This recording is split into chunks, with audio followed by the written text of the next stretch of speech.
بسم اللہ الرحمن الرحیم الحمد للہ رب العالمین والصلاة والسلام علی اشرف الانبیاء والمرسلین وعلی آلہ واصحابہ اجمعین اما بعد فاعوذ باللہ من الشیطان الرجیم بسم اللہ الرحمن الرحیم والذی جاء بالصدق وصدق بہ صدق اللہ العظیم۔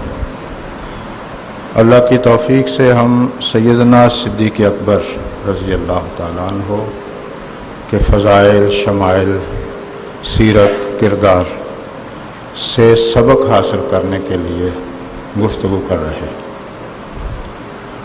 ان کی کامیابی کا راز بہت بڑا یہ ہے کہ انہوں نے زبان مصطفیٰ پر کامل اعتماد کیا۔ ان کے ابتدائے اسلام لانے سے لے کر آپ آخر تک مطالعہ کریں، جتنا اعتماد انہوں نے حضور کی زبان پر کیا صلی اللہ علیہ وسلم، شاید ہی کائنات کے کسی شخص نے اس قدر اعتماد کیا۔ ان پر حضور کی ظاہری حیات میں بھی، وصال نبی کے بعد بھی بہت ساری آزمائش کے مواقع آئے، لیکن انہوں نے کہا جی میں وہی کروں گا جو مصطفیٰ نے کہا، بس اس پر وہ ڈٹ گئے، اور اسی کی ان کو اتنی برکات اللہ نے نصیب فرمائی کہ ان جیسا کامیاب شخص پھر نظر نہیں آتا۔ مثلا آج کل معراج کا موسم ہے، آج تک بھی لوگ معراج کو بہت سارے نہیں مانتے۔ ایک تو کافر ہیں، وہ تو ویسے اسلام کا انکار کرتے ہیں۔ مسلمانوں میں کچھ لوگ عقل زدہ ہیں، عقل پرست ہیں، وہ اب تک کہتے ہیں کہ یہ خواب میں معراج ہوئی، جسمانی معراج نہیں ہوئی، اب تک کہتے ہیں۔ حالانکہ عقل کے بارے میں ہم مانتے ہیں کہ عقل بڑا کام کی چیز ہے، نہایت اہم ہے، لیکن دین کی ضرورت پیش ہی اس وقت آتی ہے جب عقل ناکافی۔ اگر عقل کافی ہوتا تو نبیوں کے بھیجنے کی ضرورت پیش نہ آتی۔ پھر عقل بھی ہم جیسے لوگوں کا، عقل بھی اگر سیدنا ابو بکر جیسا ہو نا تو پھر اس کو کہتے ہیں عقل سلیم۔ ہمارا عقل تو اپنے معاملات جو چھوٹے موٹے ہوتے ہیں ان میں ناکافی ہے، چاہے جائے کہ ہمارا عقل کوئی آخرت کی رہنمائی کرے۔ تو ہمیں عقل کی بات، حضرت علی کا ایک قول ہے بڑا خوبصورت سمجھانے کے لیے، وہ فرمایا کرتے تھے کہ اگر دین عقل کے تابع ہوتا، عقل کا استعمال اور شے ہے، دین کا عقل کے تابع ہونا اور شے۔ تو انہوں نے کہا اگر دین عقل کے تابع ہوتا تو فرمایا کرتے کہ پاؤں پر مسح پاؤں کے نیچے کیا جاتا، اوپر نہ کیا جاتا۔ وہ سمجھایا کرتے تھے کہ پاؤں پہ مسح کرتے ہیں نا ہم، مثلا موزے پہنے ہیں تو انسان مسح کرتا ہے، تو وہ فرماتے ہیں پاؤں کے نیچے کرنا چاہیے تھا نا، حالانکہ مسح ہم اوپر کرتے ہیں۔ کیوں؟ کہ ہم عقل کے تابع نہیں، ہم مصطفیٰ کے تابع۔ معراج ہے مثلا ہم مسلمانوں میں ایسے لوگ موجود ہیں جو اب تک حضور کے معراج کو جسمانی نہیں مانتے، روحانی مانتے، خواب مانتے ہیں۔ حالانکہ خواب تو آپ جانتے ہیں، مجھے اور آپ کو بھی آ سکتا ہے کہ ہم 5 منٹ میں جی دنیا اور آخرت کی سیر کر کے آگے ہیں، اور کوئی ہمارے خواب کا انکار ہی کوئی نہیں کرتا، کہتے ہیں روزانہ آئیں بھائی۔ لیکن باقاعدہ ٹکراؤ پیدا ہوا، کافروں کے سامنے جب بات بیان ہوئی انہوں نے صاف انکار کیا، حتیٰ کہ ان کے ہاتھ یہ ایسا واقعہ آیا جو انہوں نے کہا یہ عقل کے منافی ہے۔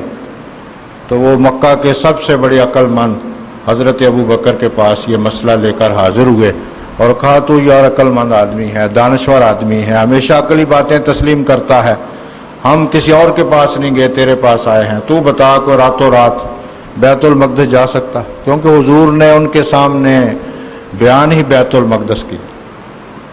بلکہ آپ قرآن میں پڑھیں، قرآن نے بھی معراج 2 جگہ پہ بیان کی، ایک جگہ بیت المقدس تک اور دوسری جگہ لامکان تک۔ بھائی جب کافروں کے سامنے رکھا تو کیونکہ انہوں نے دیکھا ہی بیت المقدس تھا، اور جب ابو بکر کے سامنے رکھا تو لامکاں کی بات کی، کیونکہ ابو بکر لامکاں کو مانتا۔ تو انہوں نے کہا تو عقل والا آدمی ہے، یہ ہو سکتا ہے میں نے بتا فیصلہ کر کوئی آدمی یہ کہے کہ میں راتوں رات بیت المقدس سے ہو کے واپس آ گیا ہوں تو تو مان جائے گا؟ انہوں نے کہا میں نہیں مانوں گا، میں کوئی بیوقوف آدمی ہوں۔ انہوں نے کہا تیرا نبی یہ کہہ رہا۔ اچھا اگر میرے نبی کی زبان سے نکلا ہے تو ابو بکر اس کو مانتا۔ یہ ہے ایمان، یہ ایمان۔ دیکھو نا آج تک میں اور آپ معراج پر لکھتے پڑھتے ہیں، اب تک نہیں مانتے ہم۔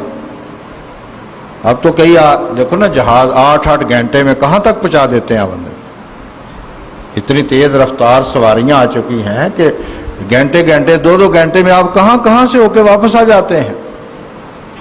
مثلا آج کوئی کہے جی میں مکہ سے بیت المقدس راتوں رات ہو کر آ گیا ہوں تو کون انکار کرے گا؟ وہ کہیں گے جی 100 چکر لگ سکتا ہے۔ لیکن ان حالات میں جب کہ سوائے اونٹ اور گھوڑے اور کھچر ان کی سواریوں کے سوا کچھ بھی نہیں تھا، تو آپ نے اس موقع پر جب اعلان، اور سیدنا ابو بکر کے ایمان کا کمال دیکھو نا، وہ یہ کہہ سکتے تھے کہ میں حضور کے پاس جاتا ہوں، ٹھہر جاؤ بھائی میں پوچھ لیتا ہوں، یار تم جھوٹ بول رہے ہو، یہ حضور کہہ نہیں سکتے۔ لیکن یہ کامل ایمان ہے۔ انہوں نے کہا اگر مصطفیٰ نے کہا ہم کیوں نہیں یہ مانتے یار؟ ہمارا کو عقل ابو بکر سے آگے کا ہے، ہم کیوں نہیں مانتے کہ یار جو مصطفیٰ نے کہہ دیا۔ وہ کئی ٹی وی پر آنے والے کہتے ہیں جی حضور نماز کے حوالے سے بتائیں تو ہم حضور کی بات کو مان لیں گے، اگر حضور دنیا کے حوالے سے مانے تو حضور ماہر نہیں ہے۔ لا حول ولا قوة، حضور ماہر نہیں ہے بھائی ان چیزوں، لہذا میں اپنے عقل چلاؤں گا۔ یہ تقسیم ہوئی دین اور دنیا کی تقسیم، اس کو کہتے ہیں دین اور دنیا کی تقسیم۔ ہم جس معاشرے میں آباد ہیں یہاں مذہبی طبقے نے، حکمرانوں نے دین اور دنیا کی تقسیم کر دی۔ نماز پڑھنی ہے مصطفیٰ کے طریقے پر، کاروبار کرنا ہے کافروں کے طریقے پر۔ نہیں، کاروبار کا طریقہ بھی مصطفیٰ نے بیان کیا، حکومت چلانے کا طریقہ بھی کملی والے نے بیان فرمایا، باقاعدہ عملاً آپ حکمران ہیں۔ اور ہم تو اعلان کرتے پھرتے ہیں کہ کوئی اگر کائنات میں کتنی ہزاروں انسان کی تاریخ ہے، کوئی کامیاب حکمران حضور سے زیادہ دکھاؤ، ہم اس کو مان لیں گے۔ ہم کو جذباتی نہیں ہے، ہم کو بیوقوف پاگل لوگ ہیں کہ ہم مانتے ہیں۔ ہم اسی لیے آپ کو مانتے ہیں کہ اس کائنات کا کامیاب ترین انسان محمد رسول اللہ، اور آپ نے اس غیر مسلم کی کتاب کا مطالعہ یا نام تک سنے ہوں گے جس نے 100 شخصیات، کامیاب شخصیات کا تذکرہ کیا۔ اس نے جب ترتیب کی باری آئی کہ میں ترتیب دوں فلاں کو فلاں فلاں فلاں فلاں، اس میں خود اس مرتب کے جو پیغمبر ہیں حضرت عیسیٰ علیہ السلام، ان کا تذکرہ بھی موجود ہے۔ تو وہ کہتا ہے جب میں ترتیب دینے لگا کہ پہلے نمبر پر کس پر لاؤں تو میں مجبور ہو گیا اس بات پر کہ محمد کو لاؤں۔ یہ غیر مسلم کا جو ہے وہ تذکیہ ہے، کتاب ہے، میری اور آپ کی نہیں ہے۔ اور ہم ہر موقع پر جناب دیکھیں گے کسی اور کی طرف، کسی اور کی طرف۔ سیدنا ابو بکر کے جو کمالات ہیں ان میں سے، اچھا جب آپ کا وصال ہوا اس دنیا سے، آپ جانتے ہیں امت مسلمہ پر اتنا مشکل وقت شاید ہی کبھی آئے۔ صحابہ کرام جو سچے عقیدت مند تھے، سچے صاف ستھرے، حضور علیہ السلام کے ساتھ جتنی ان کی عقیدت ہے تصور نہیں۔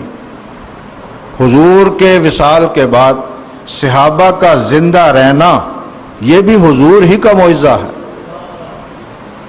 حضور علیہ السلام کے وصال کے بعد صحابہ کا دنیا میں زندہ رہنا یہ بھی معجزہ ہے مصطفیٰ کا، ورنہ وہ اتنے سچے عقیدت مند ہیں۔ آپ کبھی پڑھیں، آپ جس سواری پر سوار ہوا کرتے تھے اس سواری نے